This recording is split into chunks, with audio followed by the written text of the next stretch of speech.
Rough. Hi, I would like to welcome everybody to the August 25th, 2025 City of Idaho Springs work session. We only have two items. I'm going to try to leave about an extra 5 minutes at the end for something that Lisa would like to bring up.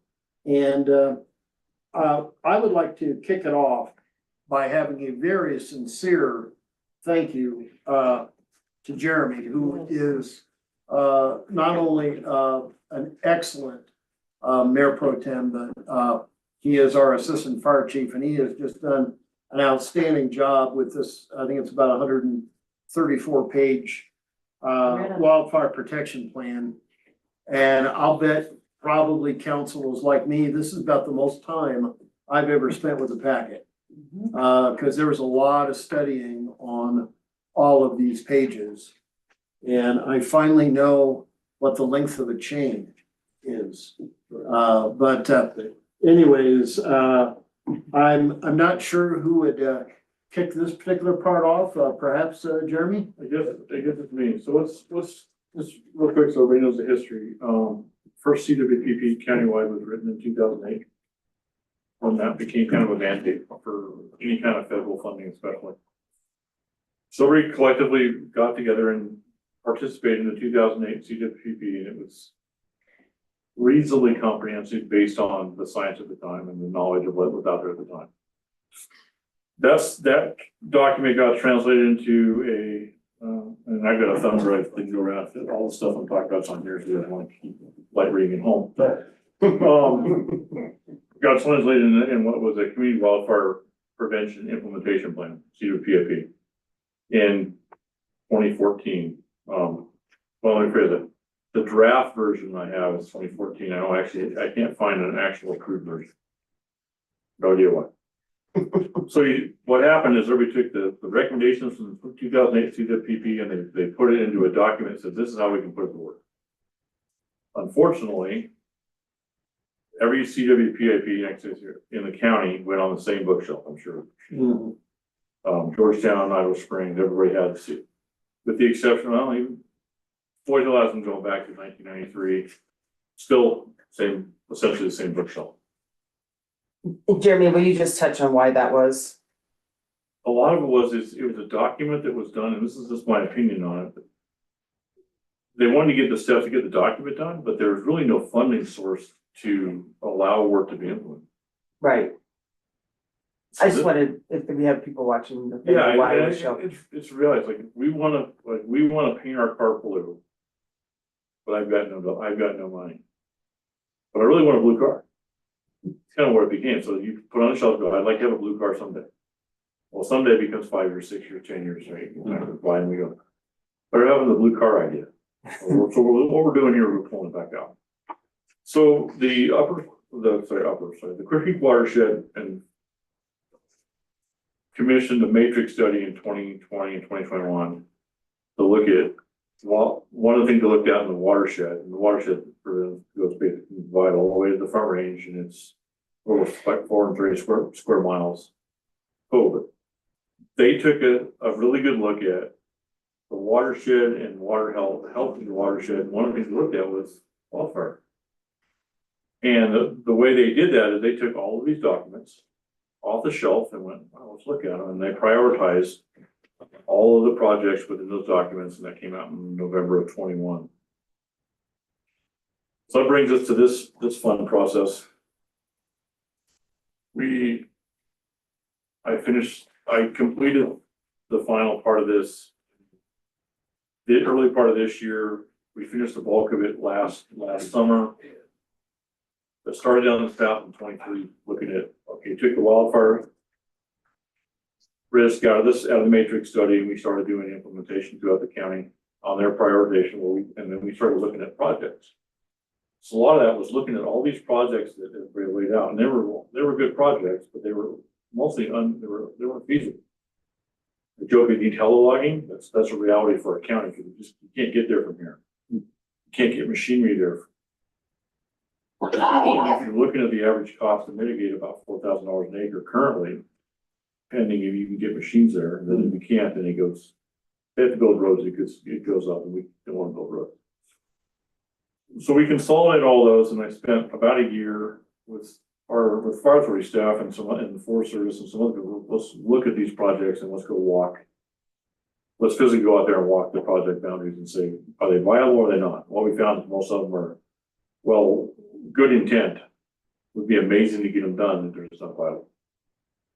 So we kind of put those to the side and went, okay, we'll look at alternatives for that. The things that were viable stayed within the CWPP.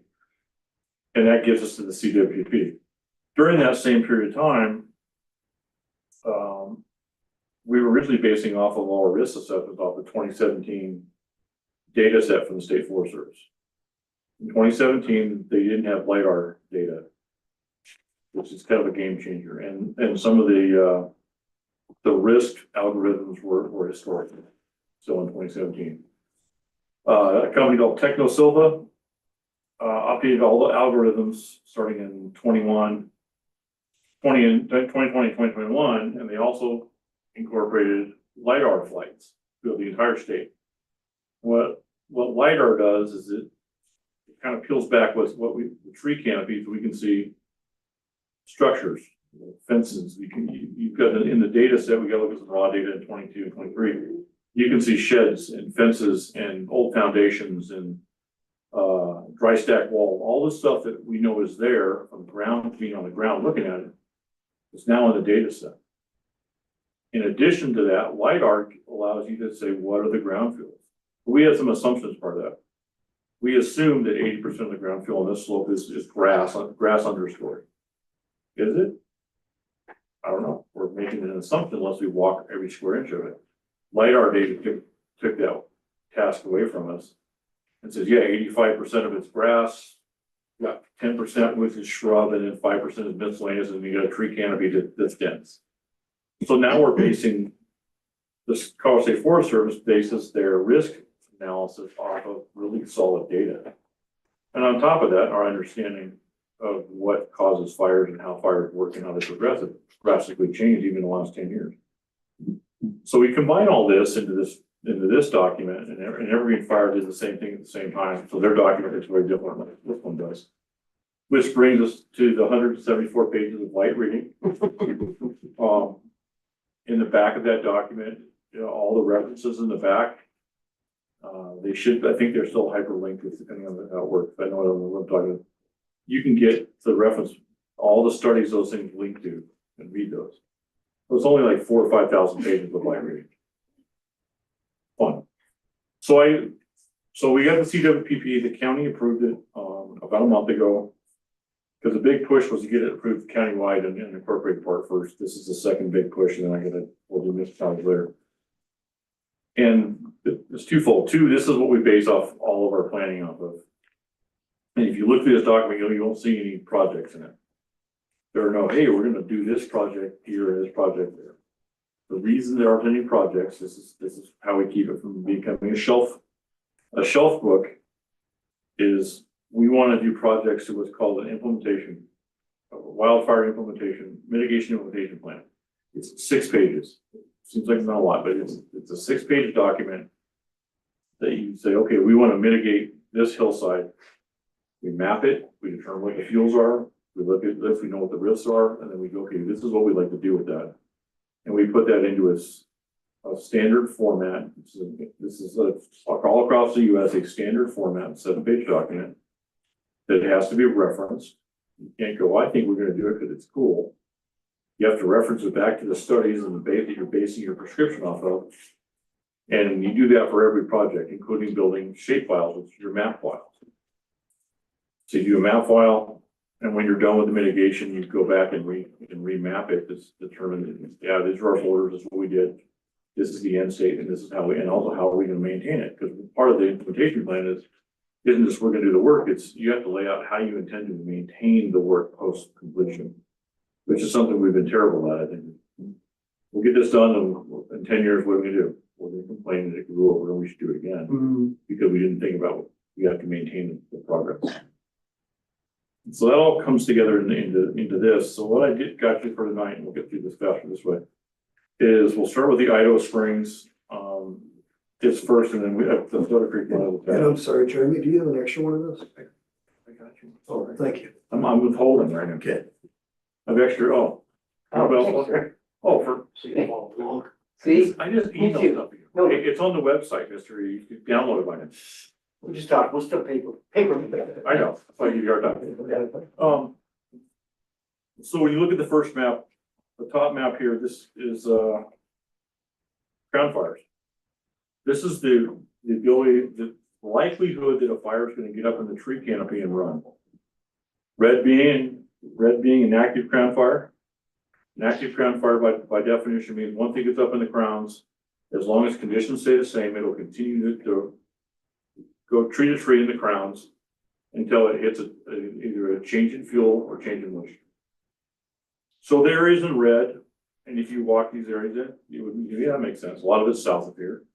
Soda Creek and places like that where we could probably get it with the right conditions, get up in the crowning and have it run. And by run, we're talking, and Chuck brought up, he knows what a chain is, chain 66 feet. Everything's done in chains per hour. Well, crown fires, we're talking hundreds of chains per hour. That's how quickly they move in the crown. The problem with a crown fire is it burns out the crowns of the trees. We haven't touched the ground fuel.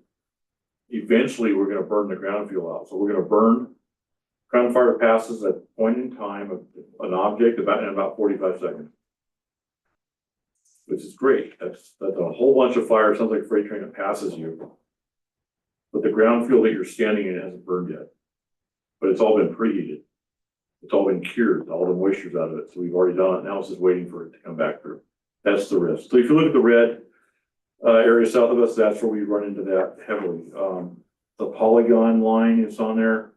That's a rough, that's Idaho swing speed limits and a buffer around it. Is how we do that. We did the risk report out of this, and the risk report's on this drive. If you want to see the actual full risk report for this polygon, it's on here. You guys, that's over yours. I can hand one over here. Yeah. Jeremy, the highest risk on the bottom graphic there is southeast of the sewer plant? Right over here. Right, is It's that just, Montaigne? Yeah, it's just up behind Montaigne as we go Okay. towards Sawmill Gulch. We start going into, it's that area of town where it connects in the backside of Saddleback, the stuff that goes in Beaver River watershed. Okay.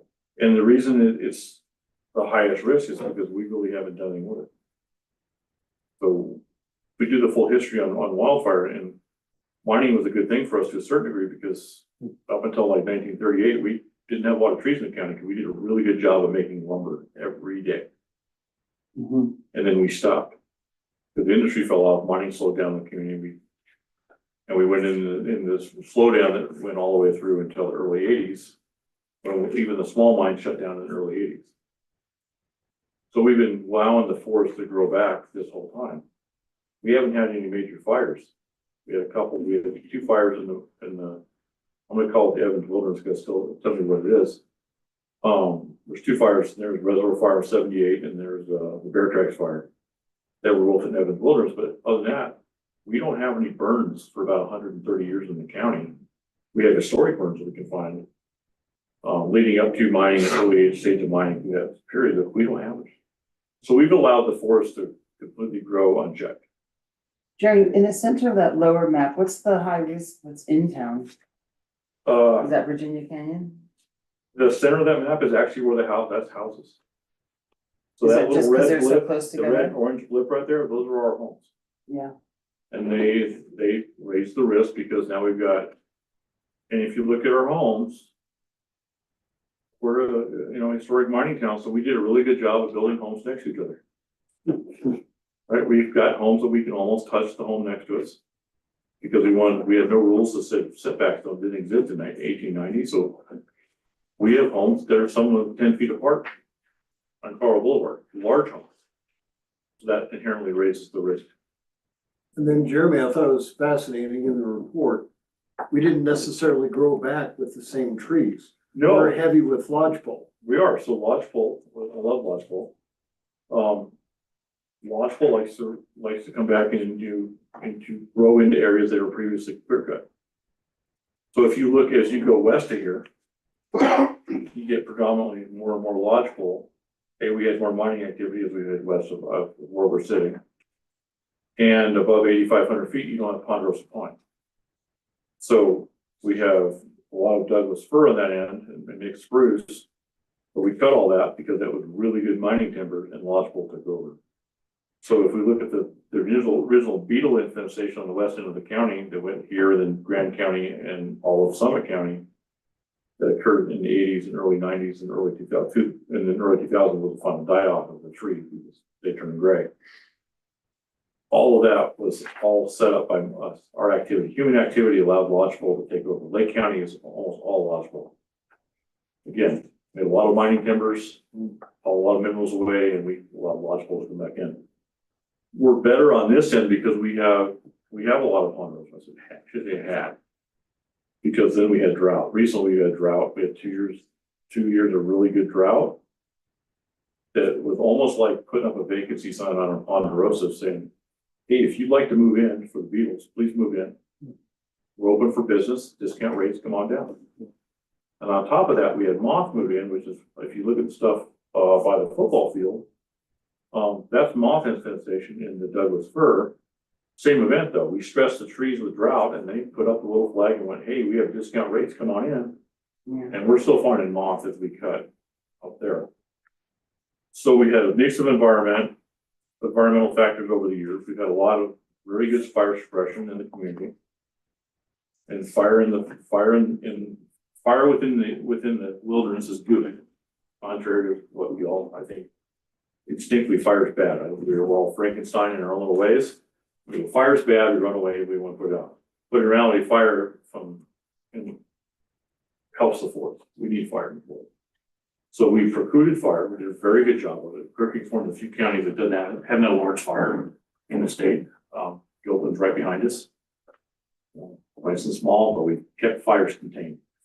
So now we're in a situation where we've got a little bit higher risk, but we're not extreme. At least for here, but contrary to what people think when they look out the window, it's the apocalypse is upon us, but it's really not. The data shows it's not. So a lot of the fire within the Idaho Springs area would be surface fire, on the ground, grasses. There's a lot of south facing slope that's burn the grasses, burn the shrubs. Now it'll burn the brown trees, but those will be limited events.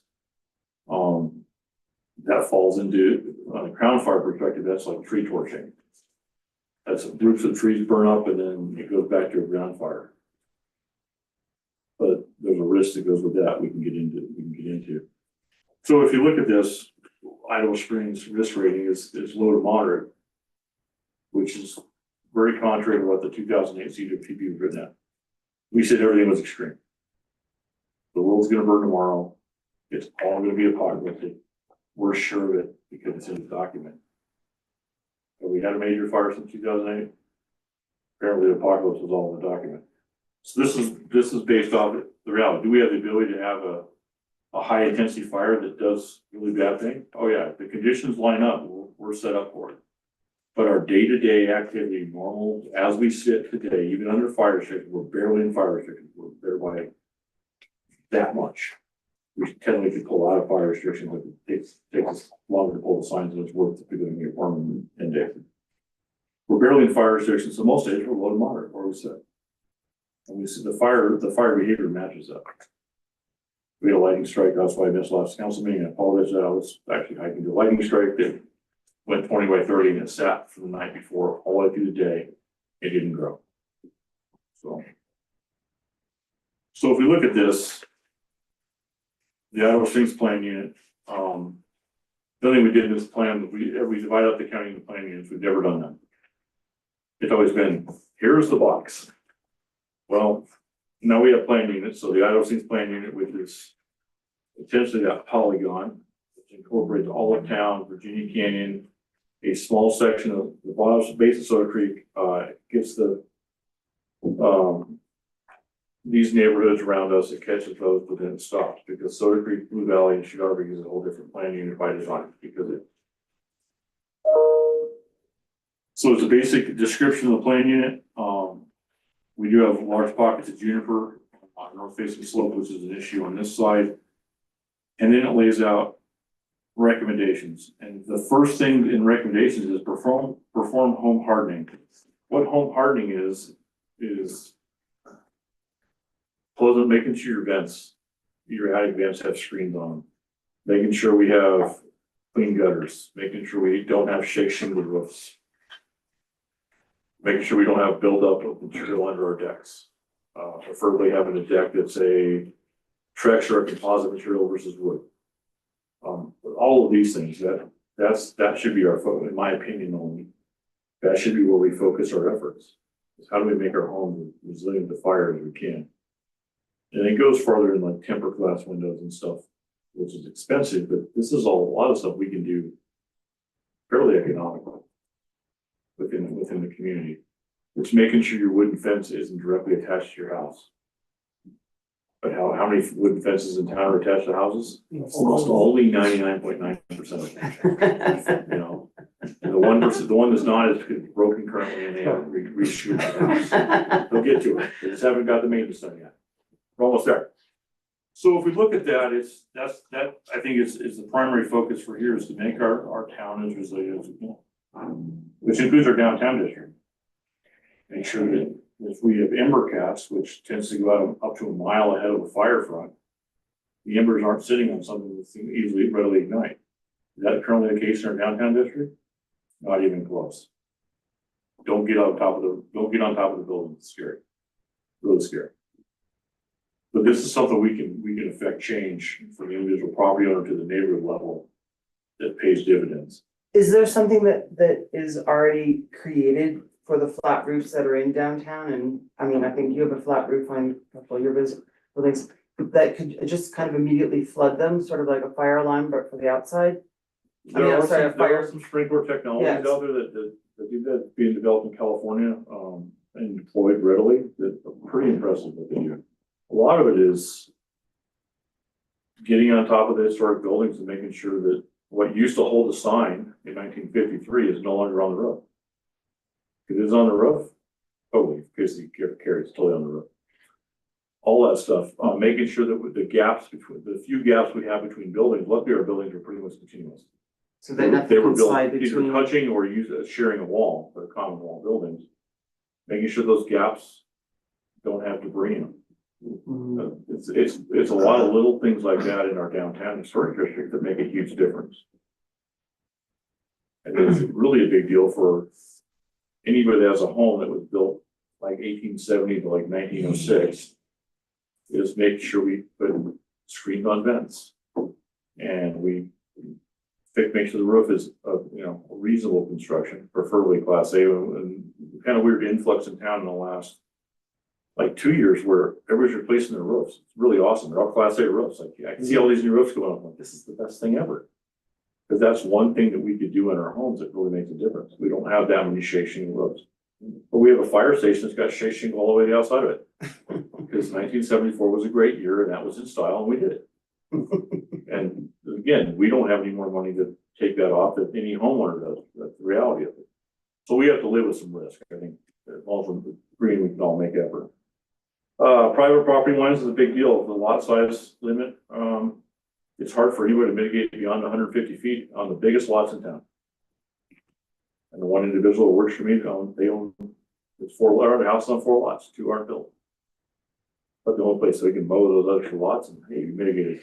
So it's a limiting factor when we start looking at home hardening and some of the movie code stuff. We're limited by how far out we can go before we start encroaching on our neighbor's property. But this is an opportunity for us collectively to talk to our neighbors and get all of our neighbors on board with, if we all work together to limit the risk, it's good for everybody. It's worked in other neighborhoods. Neighborhoods that didn't talk to each other in our community are collectively working together to mitigate each other's property in a really weird way. I never thought it would happen, but it's happening. If we can do that in an unincorporated part of the community, I don't know why we can't do it in town by people, by us talking to our neighbors and maybe collectively come up with some way to improve our safety house to house. But that's kind of what's listed in here. Rest stuff is like roadside mitigation, shaded fuel breaks. Those we talk about that when we do the clear cuts. Well, not clear cuts isn't shaded fuel break, but shaded fuel break is a canopy spread. So for example, we want 10 feet between every tree. It's like tree canopy to tree canopy. Shaded fuel break is, that's what we're cutting to. The large breaks, when everything has to go, that's what's currently being done across in what used to be the football field. That's all moth infestation and almost every tree, but I think 6 are gonna end up leaving that particular site, that 2.5 acres. That's the only option left is to cut Yeah. those. And there's some shrub and some other stuff in the understory that'll actually grow back and it'll be healthier. Where's that, John? Just across on the bike path, on Peter Whirlwind's private property, him and his sister own. They still own part of that. There's 4 acres total that we're mitigating currently. And it's for fun trivial fact, they owned all of his grandfather owned all of that, where the Forest Service building is, where the high school is, where the rec center is. Wow. He bought it all. And someday it'll work. And then his sister and Peter have retained it. There's some small portions up there as what's left. It's sold the rest of the law. So Jeremy, to that point, you're talking about going like door to door with neighbors and talking about how do we mitigate? I mean, and you're saying, you think that more fires would end up coming up from the south and from the north, or is that just because this is more sparse, Most of our fires come down the valley. right? And we know that. So, but from a mitigation. The Marshall fire was, and this is, I'll probably get like hung up for this, but the Marshall fire, yes, it started as a wildland fire. Totally did. That wasn't a wildfire problem though. That was a home to home ignition problem. And Those are what, really nice homes You were too close. that were sitting next to each other with split row fences and Mm. really nice sheds. Those if you ever drive those neighborhoods, there you can't quite touch your neighbor's house, but if you fall over and reach enough, you will. So we burn structure to structure. Is that a risk for us? sure, Yeah, it's a huge risk in our town to have a structure to structure ignition problem.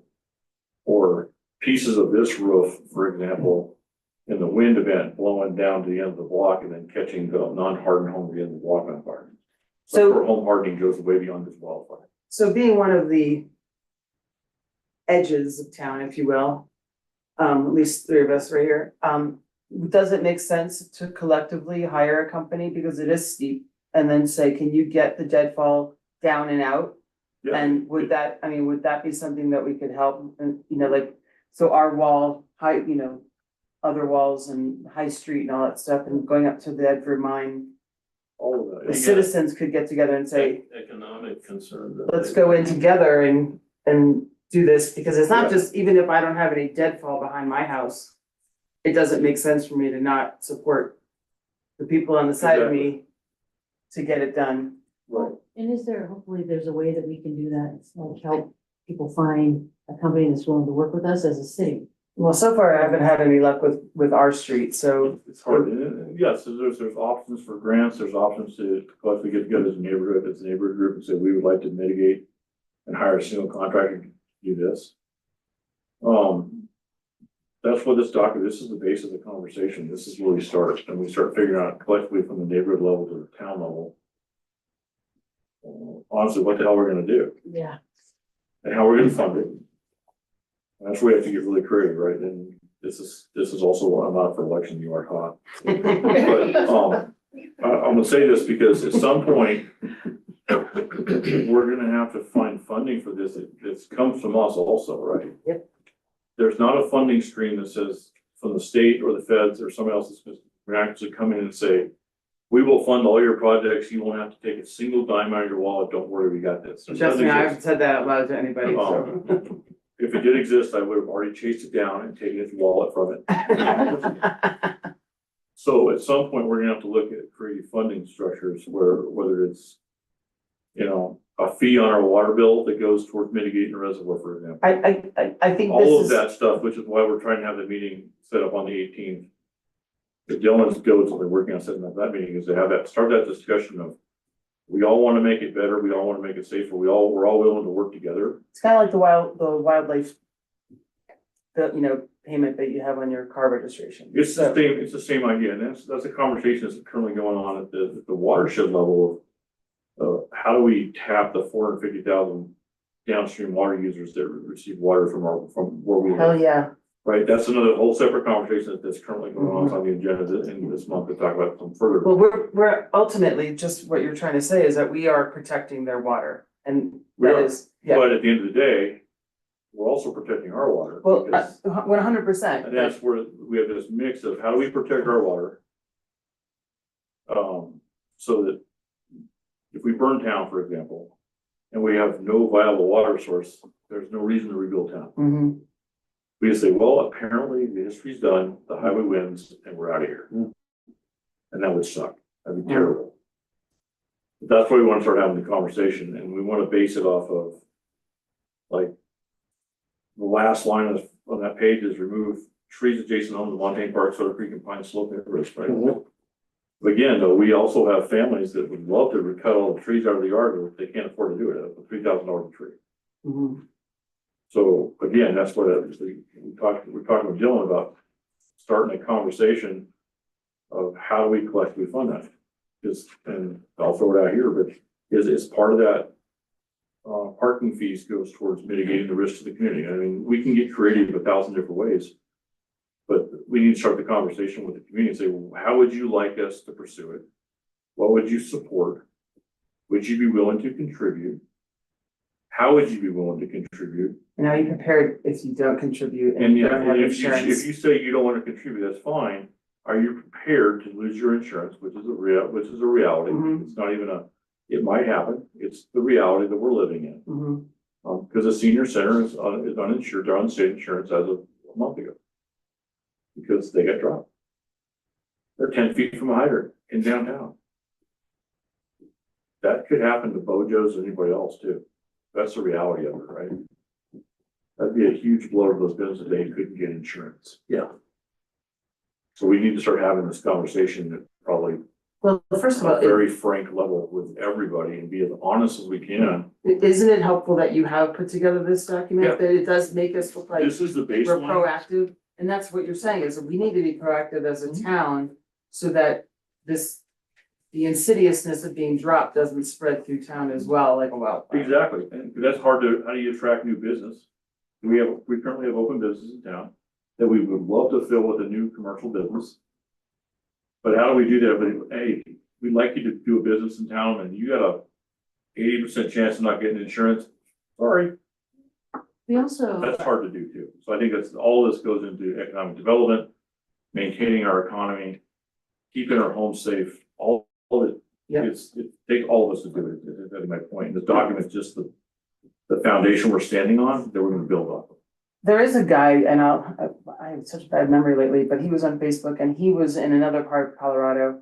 And they have themselves done exactly what you're saying, that they've already done the groundwork. You've done the homework for the whole county. They're on the grounds doing, how do we get the money for it? I'll, hopefully someone's watching, or maybe Dylan has even seen it. We can ask him when he feels better. There's a lot, like Fire Deputy Colorado, does a lot of the stuff.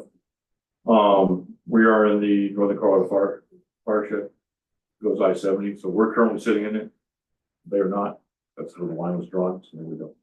There's a lot of organizations out there that we can tap into expertise on.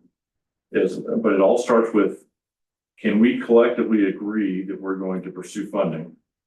And we all support it, because that's one of the things do you ever see WPP? Yes. Do you have letters of support from your community to support the project?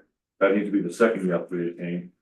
And then we pursue funding to the best of our ability. We'll also have, and there's part of that, we have to have some funding local that, grant match and all that stuff. So how do we get all that together? Would that money come out of general fund? I don't know. That's why we want to start having. I mean, but that- is there that any conversation. limitations to what we can pull out of general fund for something like this? So it's like a map, so that is possible. I think a dedicated fund would make more sense. Yeah, it's Absolutely. always better to have it almost like an enterprise fund that has the funding, how you fund it, I was just You can saying pull for it, the, just, we for are the only grant gonna match use this initially, for- but I agree with you, yeah, having its own because that enterprise. keeps the public in perception of, well, they had all that money in mitigation, but apparently they bought a widget Right, because it was cool. No, we cut 45 trees because it was cool, right? That's what I Right. want to be able to tell people.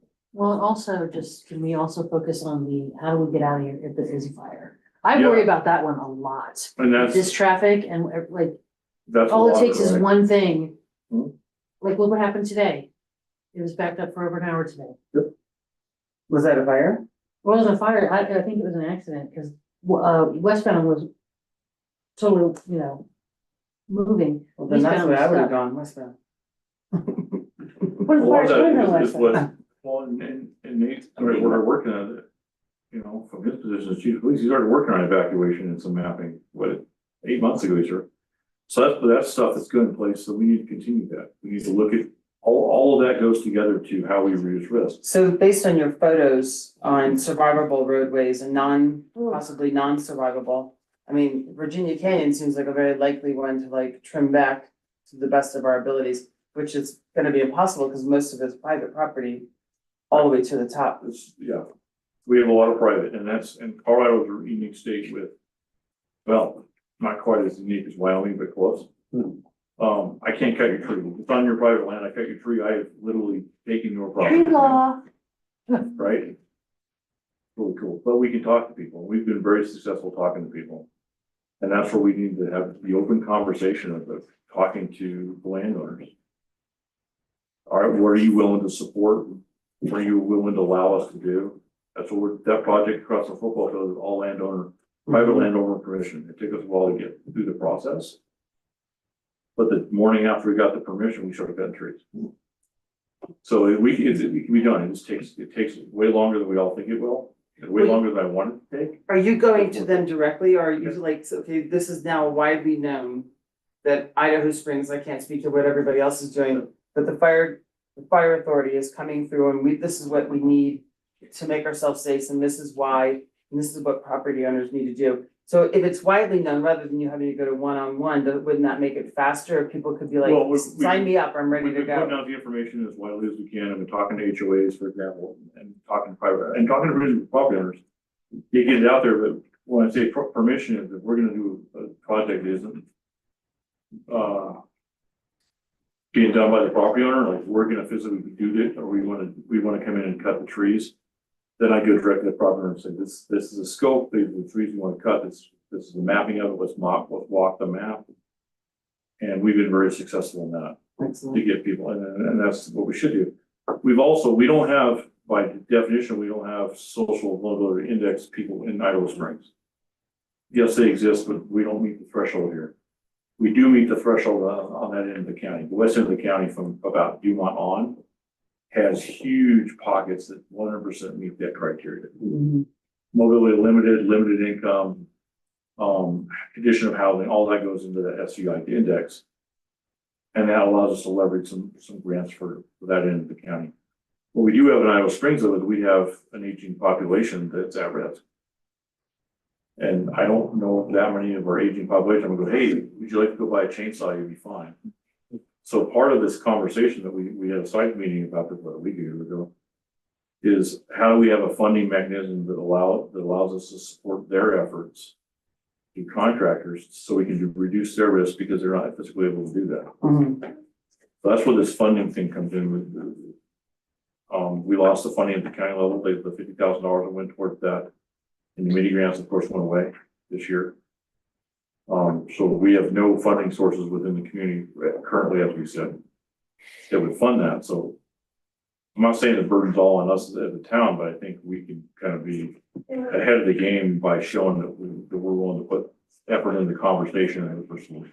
Yeah, I guess like my question is like, what do you envision? Like, I guess like what's like the fire authority's role versus the municipality role? And like, obviously it's a collaboration, but like who, yeah, like, I don't know. What do Well, you- the fire authority, what we do, the role for that organization is home hardening inspections, mitigation inspections, and fighting insurance.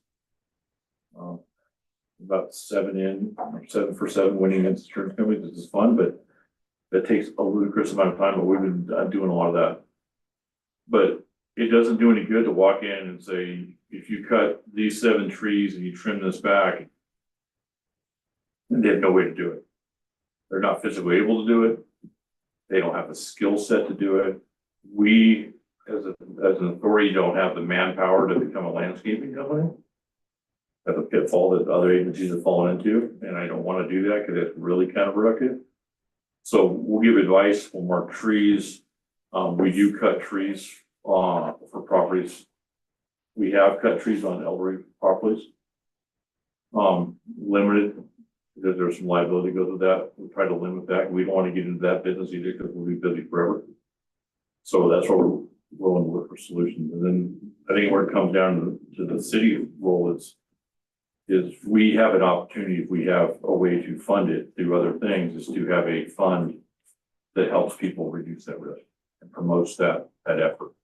Do I think it should be 100% paid? No, I do not. I think it should be a 50-50 thing, as much as possible, unless you can show that you are economically limited to the point that you need 100% and there's a limited ability of that. But I think most people should have skin in the game. Yeah. If it's 50-50, if you pay for half and there's the grant program, whatever program pays for the other half, you still own it, right? Because it's money out of your pocket and it's not. Look what the city did. They gave me money to do all my work. I didn't pay a dime. Look how cool it was. Well, Fence that. I don't know how this works though, but could it be something that when you, on the sale of your house, on your demise, the entirety of your half is paid back? Obviously renters would be different, but we would go to the actual homeowner then and say, when you sell the property, you owe us 25, whatever. There's a lot of ways to do that. I think that's where we can get creative in the next several months and start talking. Well, that's one, that's not a burden on anybody. That's coming out of the sale of the property, hopefully. So is the direction more like, yeah, in terms of finding funding, financing, like, it seems like the fire authority is looking into things, but is there like something we specifically should do just as Idaho Springs, or is it coming from that larger A lot of the conversation? time, like grant applications, we can use Idaho City of Idaho Springs as a fiscal agent.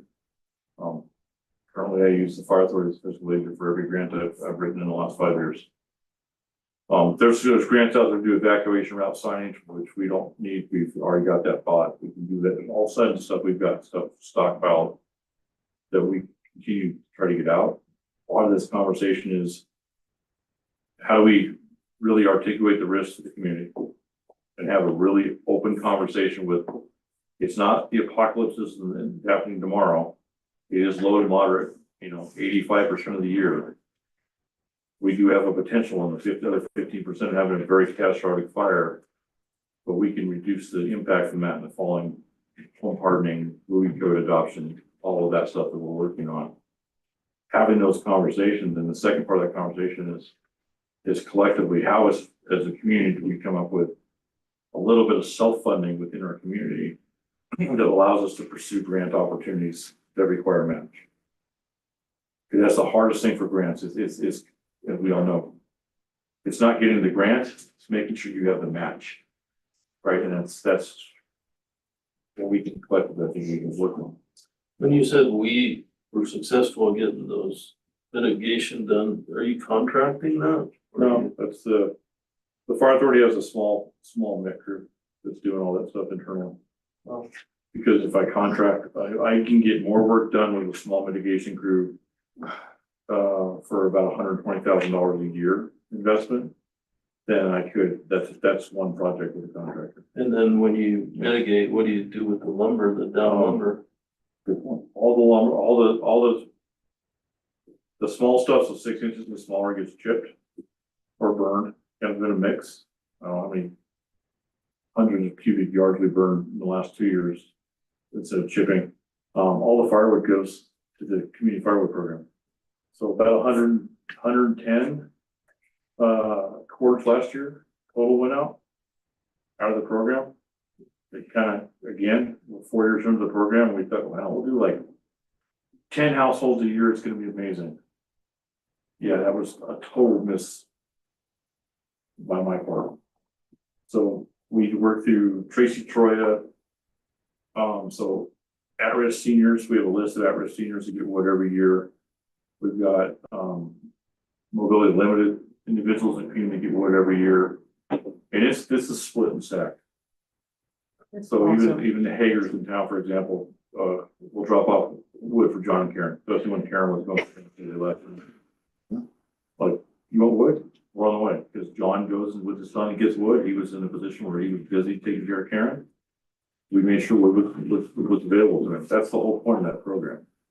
So it's been very successful. We're about to start delivering here in the next couple of weeks, and we'll be busy literally all winter. dropping off wood to make sure that the families have, but that's where all the wood goes, so we show utilization. And it's been great, all the wood that came off of, the gondola project, the Argo project is actually there, right? We'll make sure we don't have any insects in it and then process it. But what I thought was an area about the size of this table from the original picture, hey, it's all done. I was wrong, it was about 4 trailer loads. But they've mitigated all the trees I asked them to mitigate for that project, and all the woods in that has been donated, so. It's a good program, it just takes a lot of work. I have not done a good job at this meeting, moving things along. I apologize. Because I will tell you what, I think that this is probably the most important topic that we have touched on this year. I think the questions have been outstanding. And Jeremy, I really appreciate you going the extra mile on this. Is there anything that really is critical that we should elaborate on? It's all basic stuff, yeah, get a chance, you wanna look at other parts of the county, it's all in there, but yeah.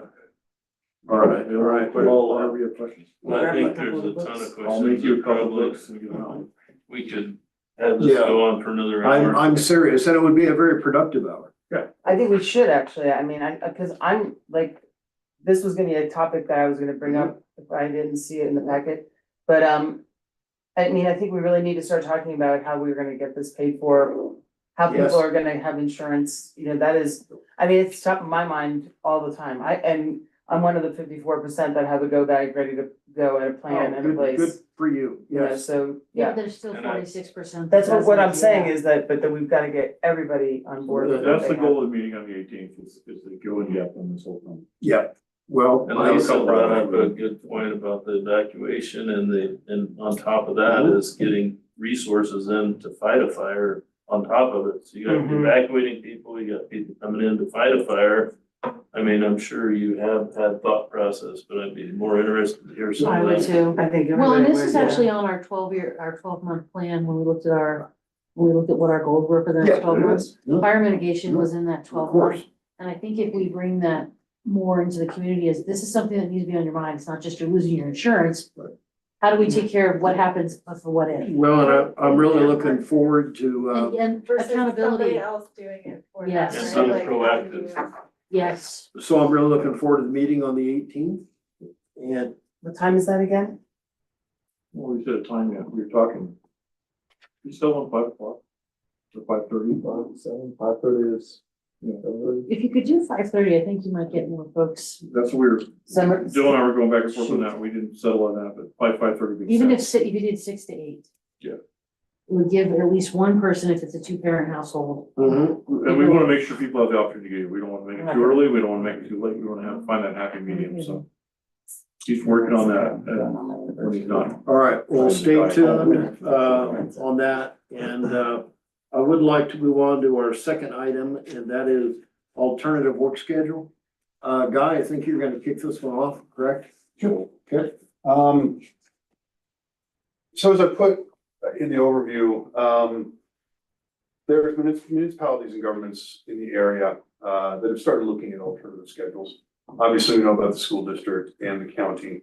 They did those for different reasons, but Salida has done it, Jeffco has done it. And they've done it, largely they've gone to 410s. The school district's gone to a little less than that. Right now in the town, our administrative offices, they're on a standard 5/8 schedule. They work 5 days a week. The offices are open 8 AM to 5 PM every day. The police department does have a 410 schedule for their officers, then they have a 410 and a 5/8 schedule for the administrative staff. And then the public works is a traditional 5/8 schedule. And they provide overtime, if things need to be done on the weekends. So the question kind of came up is if we looked at this, what might be the best ways to adopt it? And what are the pros and cons? And as we looked at this, the administration could shift to a 410 model with extended workday public hours. So we'd be then open from 7:30 to 6 instead of 8 to 5. That would increase, access for the residents, but, it would have a full closure day. So that's the downside of it. Public Works and Utilities, a conversation we'd like to have would be a staggered model with them where at least one employee, they are scheduled on the week.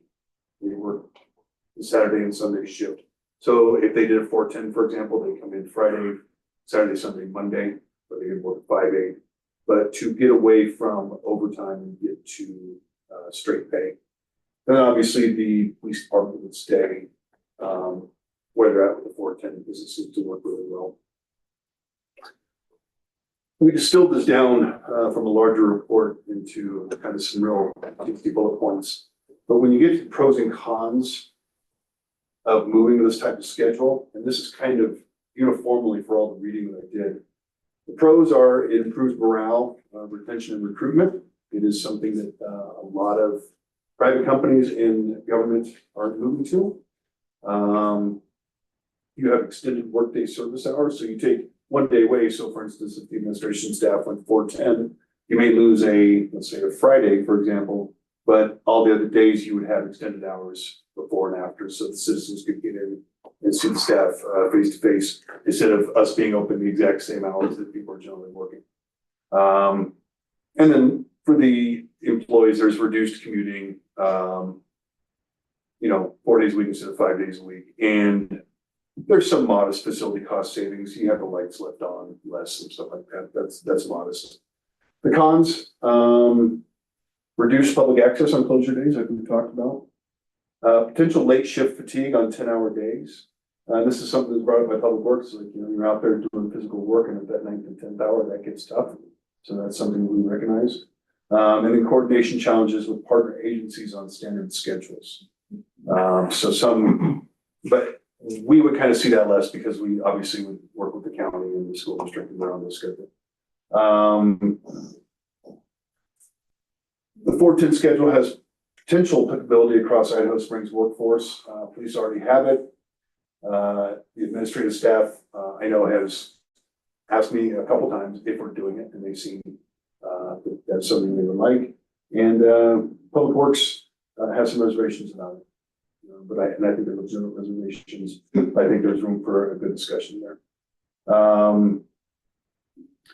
This plan should, if you go to a 4-10 schedule, or if you go to any sort of modified schedule, it should live in your employee handbook so that it harmonizes with everything else that's in your handbook. Accrual time, all those things. Until such time, it could be a council approved freestanding policy if the council chooses to go that direction. But I think at the end of the day, staff is seeking direction on the creation of a policy to be brought back to council as something we'd like us to work on. So what are your thoughts? Guy, I think it's a great idea. I think our residents would enjoy having additional early access and late access. Although I acknowledge that 5th day not being available may put a few out. I think overwhelmingly it helps most people, say an hour before work or when you get off work, you can swing by City Hall and conduct business. So I think it's a real benefit, but I'd like to go around and see what others think, Kate. So I'm gonna start with a couple ideas that I had. One is, before we implement this, and even if we do implement it, I think we should do it on a trial basis. Sort of what happened with the rec center when they closed on Sundays. It was not met with quite the same positivity. Granted, it's a rec center and everybody goes there on a different day. That being said, so what I'd like to look at is what are the calls and walk-ins on Monday, Tuesday, Wednesday, Thursday, Friday, so that we can see, is Friday the best day to do this? And or is Monday the best day to do this? Again, it's not something that you have to be hard, fast, and stone. It'd just be like, just give me a rough estimate of how many calls and walk-ins you have per day. The other thing I was thinking is that because like some people are challenged with their schedules, me personally, I work in town, so it's easy to get in here. But if I work 4-10s as well, because that is the fashion these days to do these shorter. What if we did 4-10s every other week? Council weeks, it's a normal 5. People in town are already used to, like, the library has some jagged hours. We have a late night on Wednesday here. We have a late night in in Georgetown over there. I looked at the rec center, they're 10 to 4 on Sunday and Saturday, but they're used to let, you know, the resource center, the transfer station has its own kind of special hours. But I thought at least that every other week there'd be a Friday with a staff member in office, and for safety purposes, I think that 2 would be best. But again, I don't want to take away a perk from staff, but I was just putting it out there as a possibility. 2-3 weekends a month are not too bad, I'm not gonna lie. And I think, what was my other ones? And then that was the other alternative is if you go down this road, once we find out what the busiest day is, I think a Monday closure, because most places are closed on Friday, just to do something, to try something different initially and then see how that goes. And then maybe flip to the Friday. Scott, your thoughts? I think the benefits probably outweigh the downfalls. I think Friday probably would be the best day to be closed, honestly. I don't know, but Kate's idea of getting some statistics to back that up, that's good. And like she said, the trial basis, you know, we can always change back if it's not working, but If we get it's massive just, amounts of my complaints. concern would be just other departments over that need to maybe be Monday through Friday, like Public Works, you said, have a rotating schedule, so we're covering days, just have some employees working Monday to Thursday and some working Tuesday to Friday might be a good idea. I think there was an on-call aspect to the Public Works, wasn't there? Like some, And contractors like to have service Monday through Friday. I don't know if the inspection thing would still be. People need answers sometimes. And then when the day off and you're trying to get an answer, that's kind of a bad thing. yeah, I don't know if that could be where somehow you get answers. I don't know. we're not quite there yet with AI. No. Lisa, your thoughts? Iceland has been doing this for a long time. You know, everyone, when Iceland said we were gonna do it, everyone around the world said, what? No way, the whole country is 4 days a week. It's actually better. I think with our construction issues, I think giving people 3 days on a weekend is actually a good thing. But my concern would be actually for the staff. Does the staff actually want this? With Public Works, I think if you could do like a staggered, like a Tuesday through a Friday, or, but I don't know, because I agree, I understand what they're saying, it's hot. You know, we're out there for 9 or 10 hours, somebody's gonna fall out with heat exhaustion, you know. And Lisa, I would just add the police department's a good example where every department doesn't have to be the same. No, and if the end is working for the police, I just think that's what you're seeing more in our area. I think it's a good idea. I like your idea of statistics though. Jeremy, your thoughts? I think look at it, I've had staff from multiple places work that schedule with 410 and I like 410s. offset and straight 410, so I think it's a great schedule. No, all right. Janine? Just to clarify, does everybody who works in this building, like, just to clarify, like, you're talking about the whole, So we actually, Workforce. when we looked at this, we looked at 3 very different pods. The police, your public works, water, wastewater, and administration. administration being everybody. Right, so because they all have different needs. Yeah. Right, so so there is the issue of fairness and equity, perceived or real. And everything else that we've discussed here, but we wanted to look at it in 3 different ways because they have 3 different. Yeah. Varying needs, but we would be talking internally in town hall, it would be.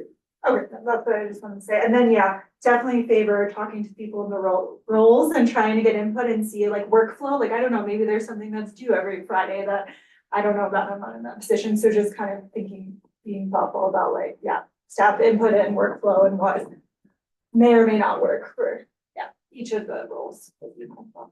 So it sounds like, certainly we're pursuing. Any further direction needed on this at this point in time? I think one of the key things we wanted to ask council is council okay with us considering a policy, a draft policy that has city hall closed, administrative offices closed 1 day a week. So a 4-day week. So because that really drives the rest of it, whatever schedule we end up coming with, you know, is that something you're okay considering? Because that's a big change. And then other things can kind of fall into place and we can bring back proposal to council. All right. All right, Yeah. everybody, would love to hear what you have to say, Wonder. Without giving any hard numbers, I can just tell you that Friday is the slowest day with activity in City Oh, Hall, because good to people know. assume we're closed like the county. Oh, They come in and they're so surprised, they're like, oh, you're open. So Same make with them phone happy. calls, so, now you're not gonna. so I can say that. pretty solid. Wonder, thank you, that helps. Sure, sure. Well, and I think just the American mindset, the weekend begins on Friday for a lot of people. Right, Monday is a work day right. for most people. You go back to work on Monday. Yeah. All right, so everybody okay, pursuing Yeah, I this? think so. All right, I wanted my days off. it is 7 o'clock, Can I get like 2 and minutes? Lisa, you know what I'd like to do? I would like to move that to, Mayor and council? Mayor and Council. That's fine. And, we'll take about 5 for a comfort break, and we'll get rolling about 7:05, regular meeting. Thank you, everybody.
I'd like to welcome everybody to the August 25th, 2025 regular city council session for the city of Idaho Springs. We'll call it to order at 7:07. We're missing Jeremy. Is that okay? Oh, sorry. I'll call roll in just a minute.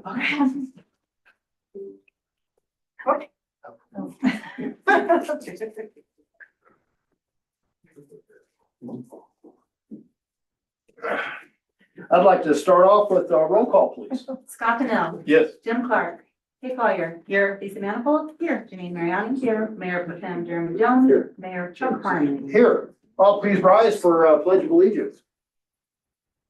I pledge allegiance to the flag of the United States of America and to the republic for which it stands, one nation, under God, indivisible, with liberty and justice for all. Thank you. Please be seated.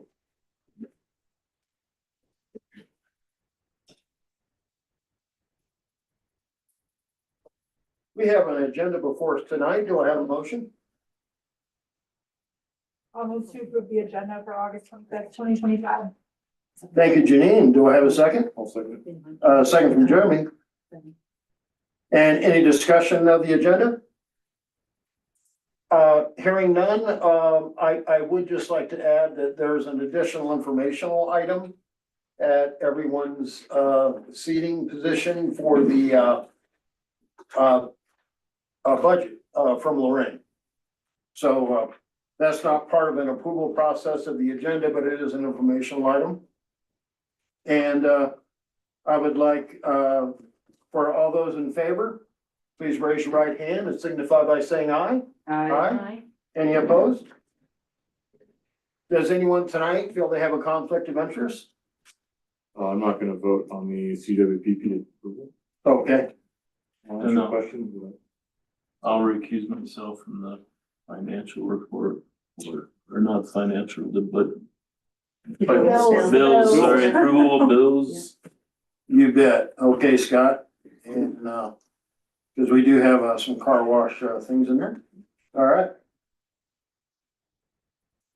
I'd like to move on to approval of the minutes. Do I have a motion? I'll move to approve the minutes from August 11th, 2025. Thank you, Kate. Do I have a second? Second from Scott. Any discussion of the minutes? Hearing none, all those in favor, please raise your right hand, signify by saying aye. Any opposed? Moving on to approval of the bills. Do I have a motion? make a motion to approve the bills through August 25th of 2025. Thank you, Jeremy. And do I have a second? I'll second. Second from Janine. And any discussion of the bills? Hearing none, roll call, please. Kate Collier, Yes. Lisa Manifold, Yes. Janine Mariani, Yes. Mayor Pro Tem Jeremy Jones, Mayor Chuck Harmon. Yes. Do we have any public comment tonight? I know nobody signed up on the sheet, but online? Nope. Okay, well, thank you.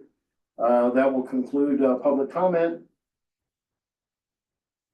And, we do not have our finance officer with us tonight, but, as I was saying, there's an additional, informational item, with, finances. I'd like to move on to the resolutions. Starting with number 27, do I have a motion? I'll move to approve resolution number 27, series 2025, or the resolution adopting the 2025 update for the Clear Creek Fire Authority Community Wildfire Protection Plan. Thank you, Kate. And do I have a second? I'll second. Second from Scott. Any discussion? Hearing none, roll call, please. Scott Pennell, Yes. Kate Collier. Yes. Lisa Manifold. Yes. Janine Mariani. Yes. Mayor Chuck Harmon. Yes. Moving on to number 28, do I have a motion? I'll move to approve resolution number 28, series 2025, a resolution referring 3 ballot issue questions to the registered electors of the city at the November 4th, 2025 regular municipal election concerning the offices of city clerk and city treasurer and the publication of bill and contract detail. Thank you, Scott. And do I have a second? I'll second. Second from Kate. Any discussion? Hearing none, roll call, please. Scott Pennell, Yes. Kate Collier. Yes. Lisa Manifold, Yes. Janine Mariani. Yes. Mayor Pro Tem Jeremy Jones. Yes. Mayor Chuck Harmon. Yes. Moving on to number 29, do I have a motion? Your motion to approve resolution number 29, series 2025, resolution designating temporary handicap parking spaces on the north side of Wall Street across from and for 2041 Wall Street. Thanks Thank for you. getting that done so fast. Thank you, Jeremy. Do I have a second? I'll second. Oh, sorry. Second from, Lisa. Lisa.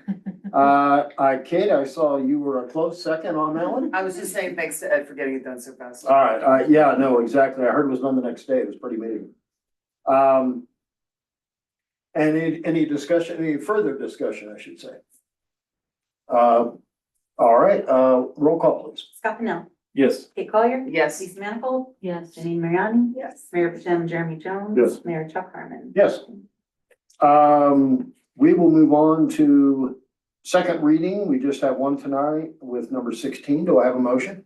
I'll move to approve ordinance number 16, series 2025, an ordinance adopting a new section 15-59 of the Idaho Springs Municipal Code concerning motor vehicle registration. Thank you, Janine. And do I have a second? I'll second. Second from Lisa. And any discussion? Hearing none, roll call, please. Janine Mariani, Yes. Lisa Manifold, Yes. Kate Collier, Yes. Scott Pennell, Yes. Mayor Potem Jeremy Jones. Yes. Mayor Chuck Harmon. Yes. Next up is city attorney. Do we have city attorney with us tonight? Hey, Carmen, good to see you. Just wanted to touch base and see if you had anything to share. No, thank you, Mayor and Council. Nice to see you as always. All right. Well, thank you very much for being with us. You bet. Next up, city administrator, Andy, welcome back from your trip. I hope it was a good one. It was a quick one. And, did you have anything further to share with us tonight? I would like to just formally announce that Ed Siegward has been promoted to Public Works Director. We did have an internal recruitment. And so he's now officially the Public Works. May I entertain a round of applause? Yes. So the way we're structured now is that includes not only Public Works, which is streets, parks, buildings, but it also includes the water and wastewater treatment facility. So the water distribution and the wastewater collection, it's all going to be under one organization. And Ed and I have talked about some restructuring in this new department. And we'll be bringing that back to council in an upcoming work session to just let you know what is being proposed and what changes you might see in the structure of this Public Works Department. Well, thank you, Andy. Very good. And anything further? That's it. All right. We will move along to Assistant City Administrator. Guy, it looks like you have a true request for actions for us tonight. Do I have a motion on the first one? I'll move to approve the DB construction estimate number 1083 for meter repairs replacement, not to exceed $20,000. Thank you, Kate. Do I have a second? I'll second it. Second from Jeremy. Any discussion? Hearing none, roll call, please. Janine Mariani. Yes. Kate Collier, Yes. Scott Pennell, Yes. Lisa Manifold, Yes. Mayor Potem Jeremy Jones. Yes. Mayor Chuck Harmon. Yes. And do I have a motion on the last one for the Christmas lights? Make a motion to approve the Carl Christmas Lights 2025 through 2029 holiday decor proposal not to exceed $21,609 annually. Thank you, Jeremy. Do I have a second? I'll second. Second from Scott. Any discussion? So in Sadie's report, it was like a different number than this one. He had various add-ons that we are not gonna entertain at this point in time. We can add them in the future. Oh, okay. I thought her number was less than this one. Yes, and she was not Christmas. Yeah. Those were permanent, Oh, okay. I understand. Thank you. but thank you for noticing. Any further discussion? Hearing none, roll call, please. Scott Pennell, Yes. Lisa Manifold, Yes. Janine Mariani. Yes. Kate Collier. Yes. Mayor Potem Jeremy Jones. Yes. Mayor Chuck Harmon. All right. Oh, yes. Thank you. Next up, our planner is under the weather. And if he's watching tonight, we are wishing you a speedy recovery. So Oh, and I should also, digress there for a second. Guy, I wanted to make sure you didn't have anything further to share with us tonight. No, thank you. Okay, thank you. And, again, Dylan, get better soon. And, we will move on to Wonder, who, is always, very informative, and she had some additional information to share after 5 p.m. today. And that was that, Janine and Kate and myself are running unopposed. Oh, what So can I do now? our paperwork was in order, but speaking of paperwork, the deadline, if someone was interested, was 5 p.m. today. So do you feel like I can say whatever I want from here on out? Kate, I don't think that you've ever been restrained. So, I want to be clear, nothing's gonna change, people. but, anyways, I am proud to serve with you for 4 more years. And I'm glad we're able to just focus on city business. Yeah, me too. If I may wonder, was there anyone that picked up for Ward 1? And thank you, Lisa. I was actually gonna touch on that. We did have a couple of people who live in Ward 1 pick up packets. They did not bring them back. So it's going to be an appointment because, as we all know, Scott is term limited. Right. For your appointment. For your appointment. Yeah, Unusual. so yes, it is. I would agree. But good question. And I'm glad if anybody is watching at home and knows anyone who would be interested in serving, we'd like to hear from you here at council and city hall. And Wonder, did you have anything further to share with us tonight? No, Mayor, I don't think. Okay, all right. And Chief, pretty interesting. At 4:30, we kick things off with the construction, and please just teeing it up for you, but I thought it was well attended. It was nice. We had some residents that came over, and obviously you can see that they've started the demo part, and they're basically almost done with the demo part, and we're going forward, so. And they're thinking 10 months-ish. Yeah, I think right now the plan is Right. May or June All right. to have things completed, Wow. and there'll still be some things that we as a organization will need to do after they get done with what they're doing, so. I didn't realize they were gonna do so much gutting of it. Like, I was like, holy moly. Yeah. Right, see, we're looking at It's pretty Holy moly, that's pretty much gone, isn't it? substantial. Huh? Yeah. Oh, yeah. That's all I have, Mayor, thanks. And Chief, anything further to share? Andy's just made. Ed, congrats again. Thank you. Oh, I'm sorry, I did actually have a question for Chief. Oh, It goes back to what we were talking about before the meeting. Chief, so driving down to Denver on Sunday, again, watching people do 85 miles an hour. I asked Andy and he said that there was places that he's seen this before where you can do the catch the camera, like so that they get tickets with just a camera and not have to have police force doing it. Is that something that actually exists in the world? Because it would be safer for you and your staff and it'd be a lot less time on the highway. At least during the construction period is what I'm really thinking. Over my understanding, I believe the state is working on those sorts of systems. Because of some of the things they've had happen actually specific for construction areas. I'd want to research more, but I know that that can be a divisive topic. I know, and I get it. You know what?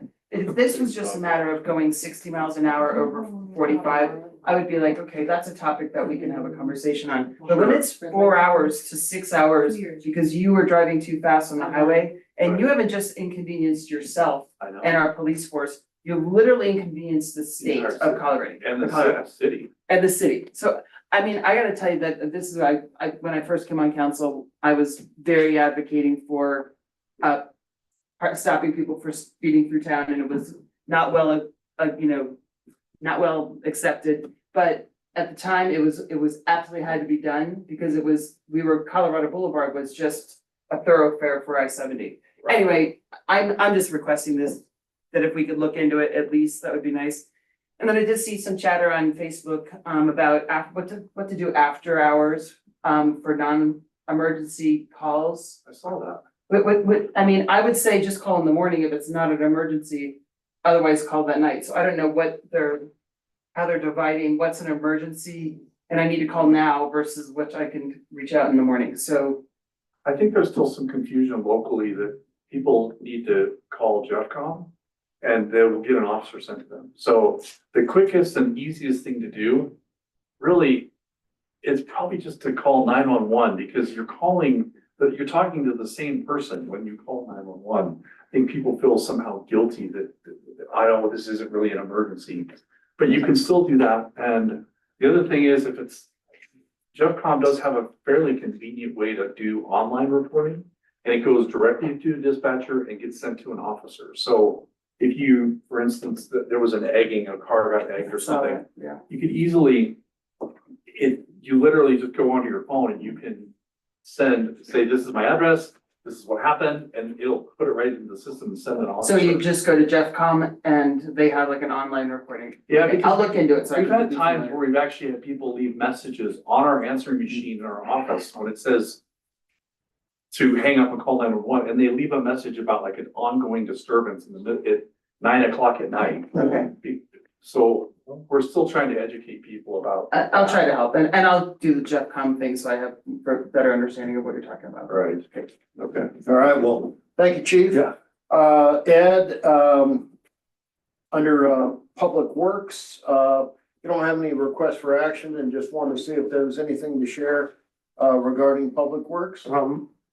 I thought if you guys noticed, the wastewater treatment plant numbers weren't quite as good as they would usually be.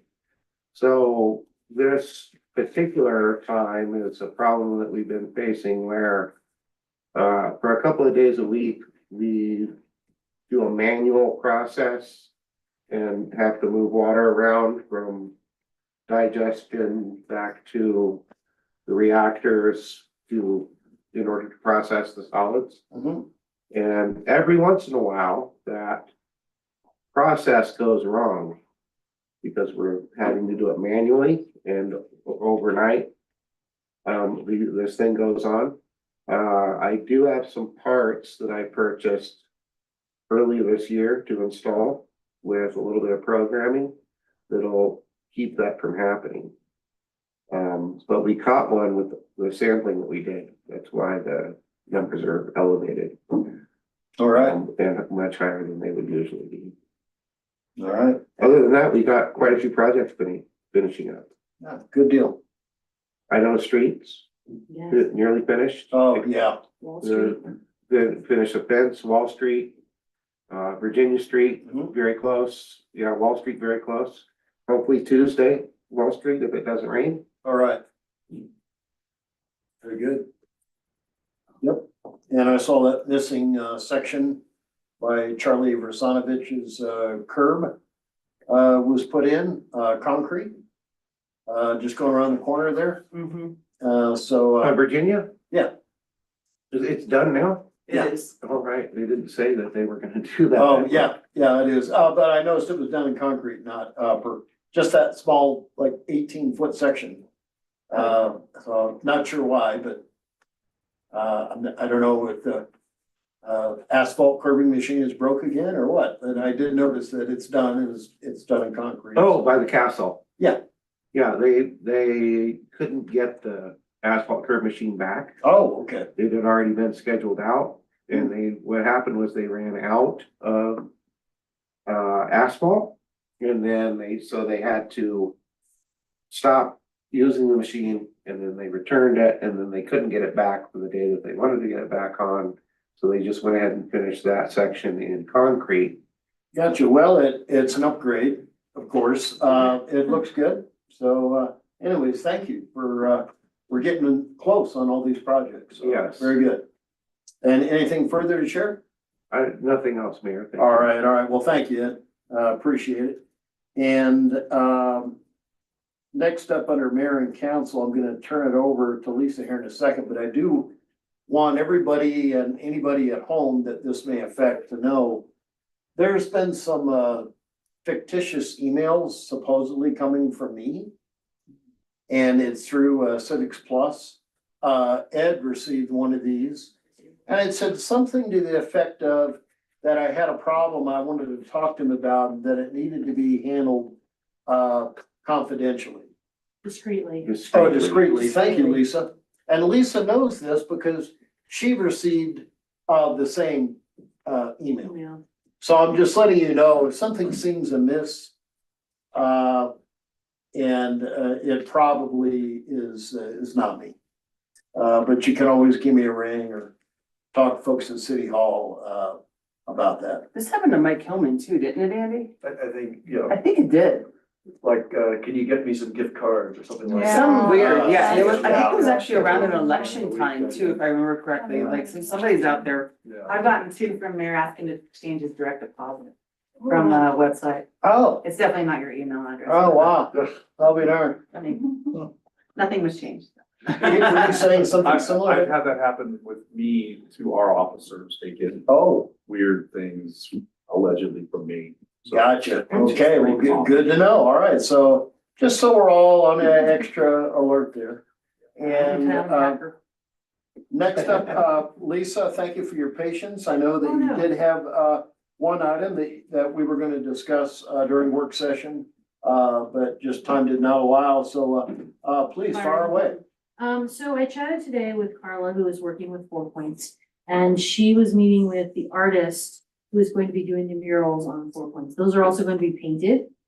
And I got a chance to see the paint last week. It looks much better than the beige. But what she asked was that I ask all of you if you have ideas that you would like to see on those murals. They're both vertical. One of them is going to face 70. It's on that first building. And we were chatting today about the idea that what is on 70 may be a little more vivid and bright versus what is on the side that faces the rec center. And she said, I would love to hear from council if they have any ideas, themes. I mean, I don't know that you can get really super detailed because if you're not an artist, you just need to leave that to the artist, I think.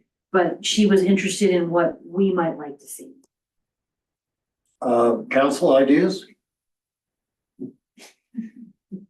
I'd like to see a mural of George Jackson. The George Jackson? If I can't have a stupid monument, can we at least have a mural of George Maybe Jackson? we have a fun rock over by the high school. It looks just like his head. And I would just encourage anything historical, artist's discretion. I told her that I would like to see something mining and that because they were talking a little bit about how, like I said, if it's facing 70, they would like something to be a little more vivid and bright. Mhm. And I said, well, I'm going to give you my honest opinion based on talking to residents I would love to see something historical that faces the town. That If we you all have to look have at. residents involved, what they do sometimes is you get a few different ideas and then let the residents decide. Okay. Lisa, anything further on that one? Nope, that was it. All right. Lisa, what's their timeframe, do you know? She's talking to him today and the artist in charge today. And, so you can get in touch with her probably this week and say, hey, here's what some of the things we were thinking. He seems like a pretty enterprising artist as far as the work that he's done. And with that, I would also like to say, I would love to see, I talked with Mayor about this briefly. I would love to see us pursue with Excel some kind of mural on their building, because it's really awful. Something that faces the park, and then maybe something that's in their fake windows on Minor Street. It's a little more, CenturyLink? yeah, is it CenturyLink? Okay, Downtown, yeah. Century, yeah, Downtown. the ugly building, the ugly beige. And he was like, oh yeah, the artist was like, oh yeah, I've done these before. So I know that we have talked about art being one of our things that we'd like to pursue over the next year or two. This just seemed like it was a good time to bring it up, but I will give these to Carla, and then if you want to email Carla, you guys have ideas? Carla Reed, Pardon me? Carla Reed. Carla, No, Carla Cole. Cole, excuse me. Yeah. Getting Carla Cole. Cause she is, I guess, heading this up. Okay. A couple of things there. Sure. So Andy, I'm glad to hear, so Ed, you're doing a fabulous job. Thank you. I'm glad to hear you say though that we need some ideas to delegate differently, because if Ed wasn't there, we had another person, he's doing a fabulous job, but my concern is the city's growing. The Public Works Department, I could see also grow here in the near future to more employees. So I just want to make sure that we're properly managing that Public Works and the water too. And then, One thing I might say on that is, Ed even during the interim, was very proactive in recruiting, several, new hires for maintenance worker one. So we do have two new, maintenance worker ones that have been brought on. And they have some, skill and experience. So, that's been a big help, to the more experienced staff, bringing in some new people. So even in the short time, we've tried to keep up with things because we were short staffed there for a little bit. So I'm not saying that we don't need to do more, but we are trying to do what we can in the interim. yeah, because he's stepping back from hands-on to more oversight, and you don't have the time to be a hands-on guy. Right. Second thing is, I don't know where we're at on the east end parking, but on the weekend, it is a madhouse down there on the east end. So I hope that we are proactive of getting our ideas intact and moving forward, because there just is not enough parking on the east end of town for what's going on right now on weekends. I would also, just like to weigh in. I think there's a little bit of relief. The Sunshine Cafe building will be going away in the next 2-3 weeks. And that ought to open up at least 50 spots. I think, Are we gonna strike that and? it will help, East End downtown businesses, but also with bike park folks because of pretty close proximity. I just have to believe 50 more spaces will definitely help. Did we happen to get any research back? Cause she was gonna try to figure out if those people are spending money in town besides just going on the bike. They absolutely are. And, she's getting some pretty hard data from that Placer AI. As far as like what percentage of the people, we know they are. Yeah. They are coming and spending, more than just time at the bike park. Well, to that end, is it properly signed? Like, is the signage all in place for downtown, for East End parking? Because when I've driven down there, I haven't seen it, so maybe I'm missing it because I'm in the car. Yeah, but there's a bunch more. Okay, that's gotta get up. we absolutely need to do that. Just staying ahead of it as much as we can. And a lot of it too will be protecting the businesses, so they're not at a disadvantage.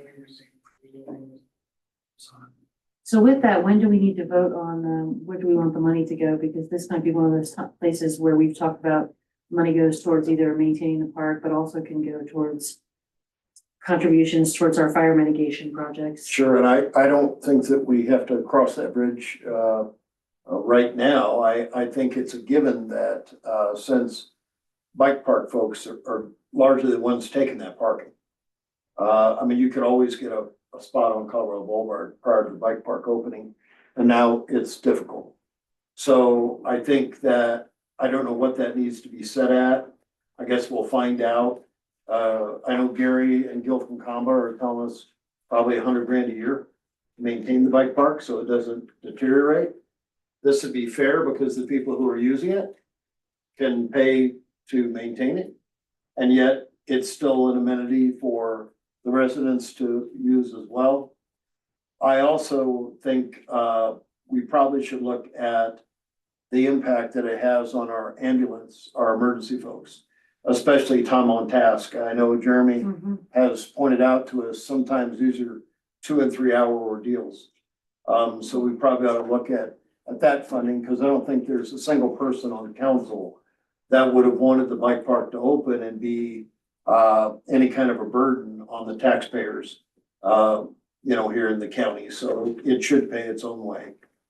And we were frankly sequestered money for downtown parking.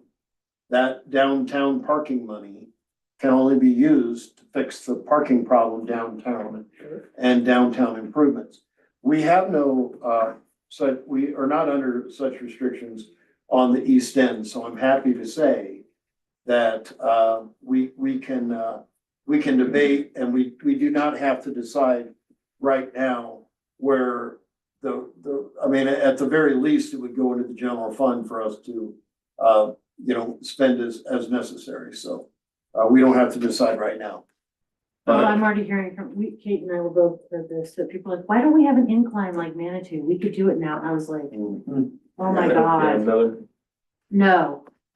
one thing I was noticing about the bikers too is a lot of them have this rack on the back of their vehicle. Our parking spaces do not accommodate some of these larger vehicles. They have a big van or they have a rack on the back of their car, so their extended length is longer than some of these parking spots. Yeah, so I don't know why they like those Sprinter vans. I've never seen so many Sprinter vans. Yeah. So, that's, But anyway, that's just another issue. good question. And, I hope that we're able to resolve, some of the problems. And I think one is, how does the bike park maintain itself, right, without being a burden on our citizens? How does it not be an overdue burden on our emergency folks? And pay its own way. Well, I mean, I do have a question. I know this is super unpopular, but it is affecting our emergency services. We already know that they are using, I mean, they are going up there. And we already know that it's affecting like the flow in town. How long does Comba have how long are they allowed to be a bike park up there if this is becoming like detrimental to the city of Idaho Springs? Well, I don't think it's going to be detrimental. I think it's just something new. And we have to work through, issues. I'll give you a good example. We didn't want them parking in residential areas. I think we signed that pretty well. And really, they've stayed out. I watch it like a hawk, and I know you live right behind me. Mm-hmm. So, They're on the west end. they're, They're on the west end. Residential. I have even been driving the West End 4 weekends in a row, patrolling like a shark, and I cannot find that. See, I see a lot of vehicles with the bike. Well, Bikes on it. I do think that we all know we have ordered a whole bunch of signage because we're going to be, signing the entire city, east to west, is going to be residential, and we'll bring it under the residential umbrella. But Kate, also to your point, it does impact emergency services. Mm-hmm. And I think this may be the catalyst to get us to a third ambulance. Because I will tell you, the status quo and the financial predicament the county's in I think was going to leave us with two ambulances. We're going to have a vote. If those, who are inclined would like to support that, for our fire authority and our emergency services.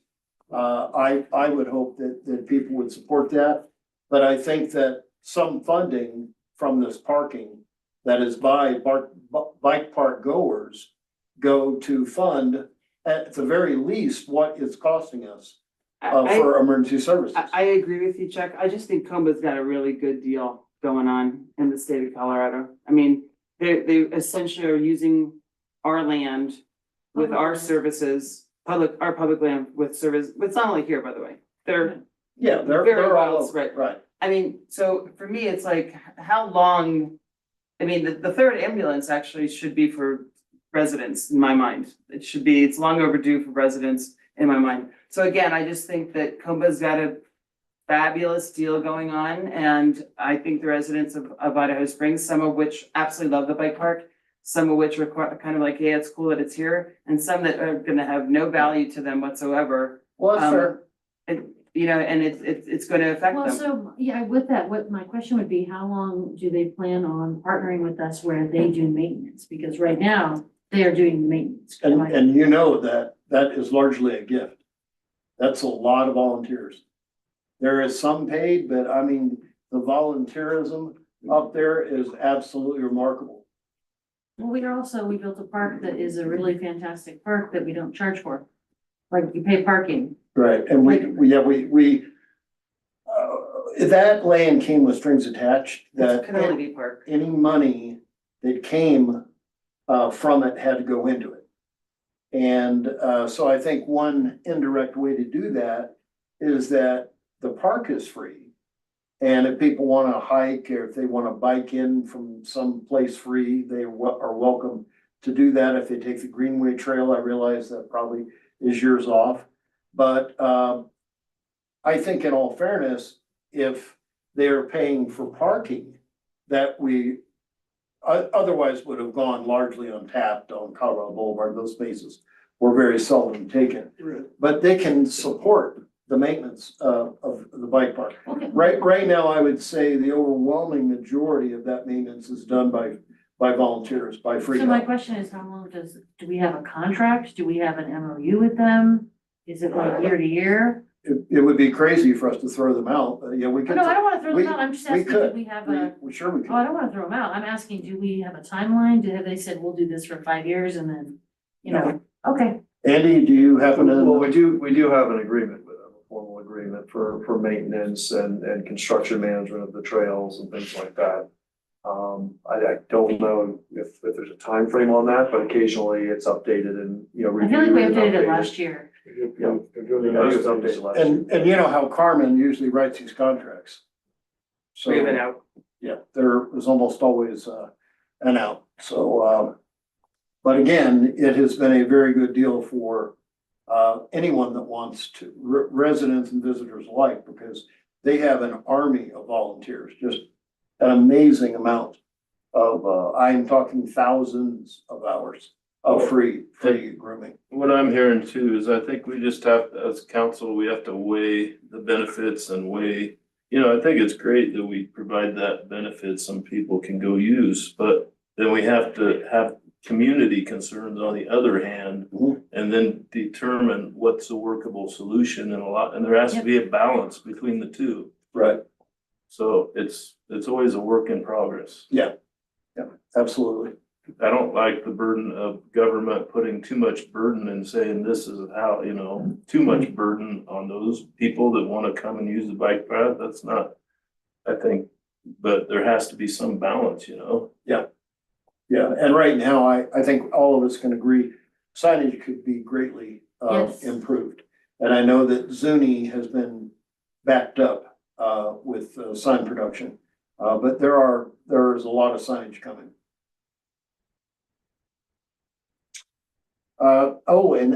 Lastly, we've got a coach excursion that I think was the last page of your packet on the steam train up in Silver Plume.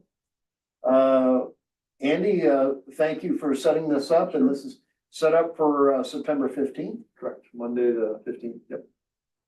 And it starts in Silver Plume, just make sure everybody is aware of that. It does start in Silver Plume, not down in Georgetown. So start at the top, go down, have a light dinner, and then come back up. So, and start, train lead, we're gathering at 5:30. Train leaves sharply at 6 from Silver Plume, goes down, then back up. It should be done around 8. So, please RSVP, because we are limited in numbers. I think the maximum is 100. Okay. So I think we'll be okay with that, but I just don't, want someone to miss out if they didn't RSVP, so. Where's the Devil's Gate station at? Where is that? That's at Georgetown. So it goes down. Goes down, Yeah, starts at drops you Silver off for Plume. dinner and returns you back to Silver Plume. Correct. Or are we So- eating dinner on the rail? As it turns out, after some discussion, we're gonna have some refreshments on the train and snacks. But the actual, box, dinner will be, at the bottom at Georgetown. There'll be a break, a short break, about a half They hour, did a good 45 job. minutes. It's kind of nice. And Andy, just to clarify, is this to like, all city staff invited as well, or who does this in? Well, I know when we Makes last sense, talked yeah. about it here, our thought was it'd be, our target audience would be, council and then our boards and commissions. Okay. Members of our boards and commissions. Okay. So that's the group that we were primarily targeting, but, certainly, we'd like to include maybe some other, key people in the community as well within the maximum number that we can have, so. But we're trying to, limit it to that group. and folks that have been involved one way or the other in this project. All right, anybody have anything else for the good of the order before we adjourn? How many seats are available? It's limited to 100, and the maximum is 100, so. So 50 would guess. Yes, Possibly. that's right. We had set it up that everyone who's invited could also bring a guest. Yes. And the dinner is being paid by us or? Yes, by the city. Okay. And there'll be a cash bar, beer and wine, and then the other refreshments that will be provided and snacks. So the only thing that would be out of pocket would be if someone wanted a beer or a wine on the train. All right. Anything further before we adjourn? All right, then we will adjourn at 7:48. Thank you. But I've done